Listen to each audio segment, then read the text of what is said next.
Atomic energy cancer ہسپتال Karachi institute for radio therapy and nuclear medicine کرن کے زیر اہتمام چھاتی کے کینسر سے متعلق آگاہی کے حوالے سے ایک پروگرام کا انعقاد کیا گیا، جس میں مقررین اور ماہرین نے اس مہلک مرض کے پھیلاؤ و بچاؤ کے بارے میں مفید معلومات فراہم کی۔ کینسر پر تحقیق کرنے والی بین الاقوامی ایجنسی کی طرف سے اکتوبر کے مہینے کو چھاتی کے کینسر سے آگاہی کا مہینہ قرار دیا گیا ہے، جس کے تحت مختلف پروگراموں کے ذریعے خواتین کو ضروری معلومات اور آگاہی فراہم کی جا رہی ہے۔ تقریب کی مہمان خصوصی معروف اداکارہ زیبا شہناز نے بیماری کی جلد تشخیص کی جانچ کرانے پر زور دیتے ہوئے کہا کہ احتیاطی تدابیر اختیار کرنے کے حوالے سے میڈیا کو اس ضمن میں اپنا فعال اور مؤثر کردار ادا کرنا چاہیے۔ اس موقع پر صحافیوں سے گفتگو کرتے ہوئے ایٹامک انرجی کینسر ہسپتال کرن کی ڈائریکٹر ڈاکٹر شازیہ فاطمہ نے کہا کہ ہر سال اکتوبر کا مہینہ دنیا بھر میں چھاتی کے سرطان سے آگاہی کے مہینے کے طور پہ منایا جاتا ہے۔ اس خیر خیر میں اپنا حصہ ڈالنے کے لیے آج ہم ECH کرن ہسپتال میں اس واک اور آگاہی کے پروگرام کا انعقاد کیا ہے۔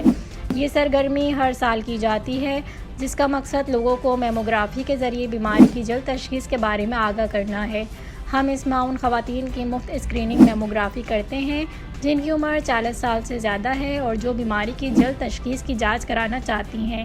یہ آگاہی پروگرام کینسر کے شکار لوگوں کو حوصلہ دینے اور ان کی ہر ممکن مدد کرنے کے لیے ترتیب دیا گیا ہے، جس کا مقصد چھاتی کے کینسر کی تعلیم اور آگاہی کے پھیلاؤ سے ایک ایسی مضبوط اور توانا کمیونٹی کی تشکیل کرنا ہے جہاں پر کوئی فرد چھاتی کے کینسر کا مقابلہ کرنے کے لیے تنہا نہ ہو۔